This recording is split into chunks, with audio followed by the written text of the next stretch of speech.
महाड शहर व तालुक्यातील कायदा सुव्यवस्थेचा प्रश्न गंभीर बनत असल्याचा आरोप करत स्थानिक नागरिक, समाजसेवक व सामाजिक कार्यकर्त्यांनी आरोपी विकास गोगावले यांना तडीपार करण्याची मागणी केली आहे। या संदर्भात रायगड जिल्हा पोलीस अधीक्षक कार्यालयात लेखी निवेदन सादर करण्यात आले।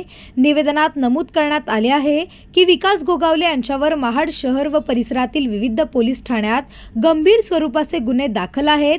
वारंवार गुन्हे दाखल होऊनही त्यांच्या वर्तनात कोणतीही सुधारणा दिसून येत नसल्याने परिसरात दहशतीचे वातावरण निर्माण झाले आहे।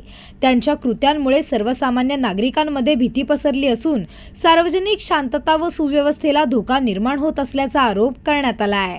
तसेच आगामी निवडणुकांच्या पार्श्वभूमीवर अशा प्रकारच्या गुन्हेगारी प्रवृत्तीमुळे कायदा सुव्यवस्था बिघडण्याची शक्यता व्यक्त करण्यात आली आहे। निवडणूक प्रक्रिया मुक्त, निष्पक्ष व शांततेत पार पडावी यासाठी विकास गोगावले यांच्यावर तातडीने प्रतिबंधात्मक कारवाई करून त्यांना महाड तालुक्याच्या हद्दीतून तडीपार करावे अशी मागणी निवेदनाद्वारे करण्यात आली आहे।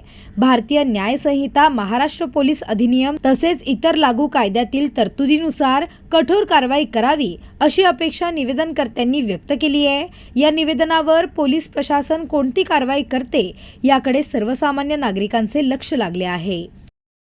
आज आम्ही सर्व महाडचे सर्वपक्षीय शिष्टमंडळ भेटायला आलो होतो, कारण की महाडमध्ये जे काही अनेक दिवस अनेक वर्ष जे काही घटना घडत आहेत आणि महाडचे आमदार, मंत्री, कॅबिनेट मंत्री भरत गोगावले यांचे चिरंजीव विकास गोगावले यांनी महाडमध्ये 2 तारखेला जो गोंधळ घातला निवडणुकीच्या दिवशी, त्या गोंधळाबद्दल SP मॅडमना आम्ही सांगायला आलो होतो की हे जे काही चाललं आहे हे अतिशय चुकीचं सुरू आहे आणि घटना घडून इतके दिवस झाले तरी आरोपी फरारसुद्धा आहे आणि त्याला अजून अटकसुद्धा झालेली नाही आणि त्यानंतर अशा प्रकारचे आरोपी जर महाडमध्ये राहतील तर येणाऱ्या पुढच्या स्थानिक स्वराज्य संस्थेच्या निवडणुका असतील, अनेक कुठल्या गोष्टी असतील तर त्यामध्ये हा आरोपीमधून आमच्या सगळ्यांच्याच जीवाला धोका निर्माण होऊ शकतो।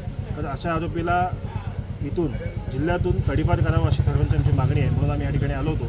परंतु इथं आल्यानंतर आम्हाला SP मॅडमची भेट झाली नाही, काही कारणास्तव बाहेर गेलेल्या आहेत। परंतु ह्या ठिकाणचे जे DYSP आहेत होम गृहचे, त्यांनी कुठल्याही प्रकारचं म्हणजे हे स्वीकारताना त्यांच्यावरती एक दडपण दिसून आलं आणि त्यामुळं ते स्वीकारलेलं आहे, परंतु ते आम्हाला वाटत नाही की ते कारवाई करतील।